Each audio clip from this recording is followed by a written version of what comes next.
Assalamualaikum warahmatullahi wabarakatuh. Halo semuanya, perkenalkan nama saya Bilkis Rikanti Subhan dari Fakultas Hukum Ilmu Sosial dan Ilmu Politik UPBJJ Serang.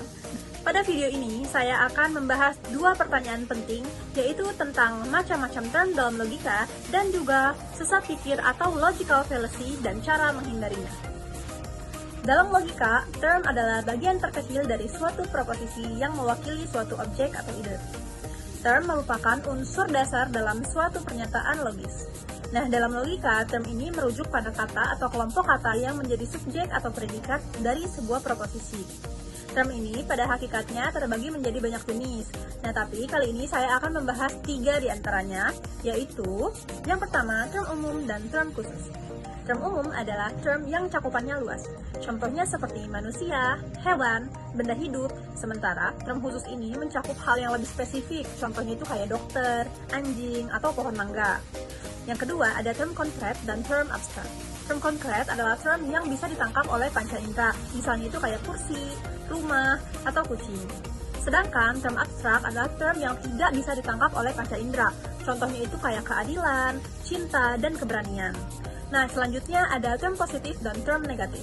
Term positif ini menyatakan hal yang ada, kayak kejujuran atau manusia. Nah, sedangkan term negatif ini menyatakan hal yang tidak ada. Contohnya itu bukan pelajar atau tidak sehat. Yang kedua yaitu tentang sesat pikir atau logical fallacy. Logical fallacy atau sesat pikir adalah kesalahan dalam cara berpikir atau bernalar yang tampaknya logis, tetapi sebenarnya keliru dan menyesatkan.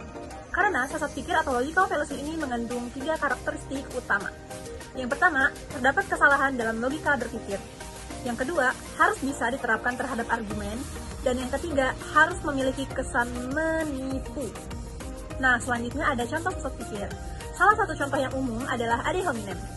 Dalam fallacy ini, seseorang menyerang pribadi lawan pada saat debat, tetapi bukan argumennya, yaitu menyerang langsung pada lawan pribadinya. Contohnya, kamu nggak pantas ngomongin soal ekonomi, kamu bahkan cuma lulusan SMA. Nah, kalimat itu menyerang pribadi lawan, bukan isi argumennya tentang ekonomi. Jadi gimana sih cara terhindar dari logical fallacy ini? Nah, yang pertama teman-teman, harus fokus pada argumen, bukan pada siapa yang menyampaikan. Selanjutnya, evaluasi bukti dan logika yang digunakan dalam pernyataan. Yang ketiga, pelajari berbagai jenis fallacy agar bisa mengenalinya. Dan yang terakhir, jangan terburu-buru menyimpulkan tanpa data yang kuat. Karena menghindari sesat pikir penting agar argumen kita tetap rasional, objektif, dan bisa dipertanggungjawabkan secara logis.